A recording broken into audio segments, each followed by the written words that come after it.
Hi hello every one, എല്ലാവർക്കും ഫുഡോഗ്രാഫിയുടെ പുതിയൊരു എപ്പിസോഡിലേക്ക് സ്വാഗതം. അപ്പം നമ്മളിത് വീണ്ടും ഒരു ഹെൽത്തി ചിക്കൻ സാലഡുമായിട്ടാണ് വന്നിട്ടുള്ളത്. Salad number 2. അപ്പോൾ അതിന് വേണ്ടിയിട്ട് ഞാനിവിടെ ചിക്കൻ്റെ ബ്രസ്റ്റ് പീസസ് കട്ട് ചെയ്ത് വെച്ചിട്ടുണ്ട്. പിന്നെ ഇതേ സവോള, അതേപോലെ തന്നെ ക്യാരറ്റ്, പിന്നെ കുറച്ച് ക്യാപ്സിക്കം, പിന്നെ ഒരു ടൊമാറ്റോ. അതിൽ ഞാൻ അതിൻ്റെ സീഡൊക്കെ കളഞ്ഞ് അരിഞ്ഞ് വെച്ചിരിക്കുകയാണ്. പിന്നെ നമുക്ക് യോഗേർട്ടാണ് വേണ്ടത്. അപ്പോൾ ഇത്രയും എടുത്ത് വെച്ചിട്ടുണ്ട്. ഇനി നമുക്കതൊന്ന് മിക്സ് ചെയ്തെടുക്കാം. അപ്പോൾ ആദ്യം തന്നെ ഞാൻ ഒരു സവോളയാണ് എടുത്തിട്ടുള്ളത്. അത് നീളനെയാണ് കട്ട് ചെയ്തിട്ടുള്ളത്. അതേപോലെ തന്നെ ക്യാരറ്റ് ഞാൻ നീളനെ തന്നെയാണ് കട്ട് ചെയ്തിട്ടുള്ളത്. പിന്നെ ക്യാപ്സിക്കം ഒന്ന് ചെറുതാക്കിയിട്ടാണ് കട്ട് ചെയ്തിട്ടുള്ളത്. അതേപോലെ തന്നെ അടുത്തത് നമ്മുടെ തക്കാളിയാണ്. അതും കൂടി ഇട്ടിട്ട് ഒരു ഹാഫ് ലെമൺ ഞാൻ അതിലേക്ക് പിഴിഞ്ഞു കൊടുക്കുകയാണ് ചെയ്യുന്നത്.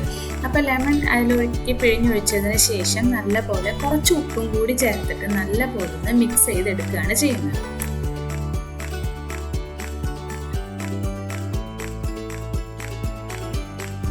അതിനുശേഷം അതിലേക്ക് യോഗേർട്ടാണ് ചേർക്കുന്നത്. അപ്പോൾ ഒരു കാര്യം പ്രത്യേകം ശ്രദ്ധിക്കുക, യോഗേർട്ട് തന്നെ എടുക്കണം. നമ്മുടെ വീട്ടിലുണ്ടാക്കുന്ന സാധാ തൈര് എടുക്കരുത്. സാധാ തൈര് എന്ന് പറയുമ്പോൾ നല്ല പുളി ഉണ്ടായിരിക്കും, അതൊരിക്കലും എടുക്കരുത്. യോഗേർട്ടിന് ഒട്ടും പുളിയില്ലാത്ത നല്ല കട്ട തൈരാണ് യോഗേർട്ട്.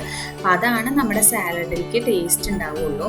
അപ്പോൾ പുളിയുള്ള തൈരൊന്നും ആരും എടുക്കരുത് കേട്ടോ, അതൊന്നും ശ്രദ്ധിക്കുക. ഇതിന് മുന്നേ ഞാൻ നമ്മുടെ ഹെൽത്തി സാൻഡ്വിച്ച് ഇട്ടപ്പോഴും അതിലും നമ്മൾ യോഗേർട്ട് തന്നെയാണ് യൂസ് ചെയ്തിട്ടുള്ളത്.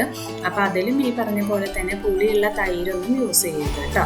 അപ്പോൾ ഇത് യോഗേർട്ട് ഇട്ടിട്ട് നല്ല പോലെ ഒന്ന് മിക്സ് ചെയ്തെടുക്കുന്നുണ്ട്. അതിനുശേഷം നമ്മളിവിടെ ചിക്കൻ്റെ ബ്രസ്റ്റ് പീസസ് ആണ് ഇട്ട് കൊടുക്കുന്നത്. അപ്പോൾ നമ്മൾ ഫസ്റ്റ് സാലഡ് റെസിപ്പിയിൽ ബ്രസ്റ്റ് പീസ് എങ്ങനെയാണ് കുക്ക് ചെയ്യാന്ന് പറഞ്ഞിട്ടുണ്ടായിരുന്നു. നമ്മൾ കുറച്ച് ലൈമും അതേപോലെ തന്നെ ഉപ്പും കുരുമുളക് പൊടിയും കൂടിയിട്ട് മാരിനേറ്റ് ചെയ്തിട്ട് കുറച്ച് നേരം ഒന്ന് വെച്ചതിന് ശേഷം ഒരു പാനിൽ ബട്ടർ ഒഴിച്ചിട്ട് അതിൽ നമ്മുടെ ബ്രസ്റ്റ് പീസ് വെച്ചിട്ട് രണ്ട് ഭാഗം ഒന്ന് വേവിച്ചെടുക്കുകയാണ് ചെയ്തിട്ടുള്ളത്. എന്നിട്ട് ആ ബ്രസ്റ്റ് പീസ് നമ്മളിതേ കട്ട് ചെയ്തിട്ട് ഇതിലേക്ക് ഇട്ട് കൊടുത്തിട്ടുണ്ട്. ഇനി ഇതേ നമ്മൾ മിക്സ് ചെയ്തുകൊണ്ടിരിക്കുകയാണ്. അപ്പോൾ നല്ലപോലെ മിക്സ് ചെയ്തതിന് ശേഷം ഈ യോഗേർട്ട് വേണമെങ്കിൽ കുറച്ചും കൂടി ആഡ് ചെയ്ത് കൊടുക്കുക. അപ്പോൾ ഞാൻ മിക്സ് ചെയ്തപ്പോൾ എനിക്ക് കുറച്ച് കുറവാണെന്ന് തോന്നിയതുകൊണ്ട് ഞാൻ ഇട്ട് കൊടുക്കുന്നുണ്ട്. ആൻഡ് ഫൈനലി നമ്മൾ അതിലേക്ക് ആഡ് ചെയ്ത് കൊടുക്കുന്നത് നമ്മുടെ മല്ലിയിലയാണ്. അപ്പോൾ മല്ലിയില ഇട്ട് കൊടുത്തു കഴിഞ്ഞാൽ നല്ല അടിപൊളി ഒരു ഫ്ലേവറും ടേസ്റ്റുമാണ്. അപ്പോൾ നിങ്ങൾ എന്തായാലും ഒന്ന് ട്രൈ ചെയ്ത് നോക്കുക. അധികം പണിയൊന്നും ഇല്ലാത്ത ഒരു സാലഡാണ്. വളരെ സിമ്പിളായിട്ട് ക്വിക്കായിട്ട് ഉണ്ടാക്കിയെടുക്കാൻ പറ്റുന്ന ഒരു സംഭവമാണ്. ചിക്കൻ്റെ ബ്രസ്റ്റ് പീസ് മാത്രമാണ് ഒന്ന് ചെയ്തെടുക്കാനുള്ളൂ, അതും വളരെ സിമ്പിളാണ്.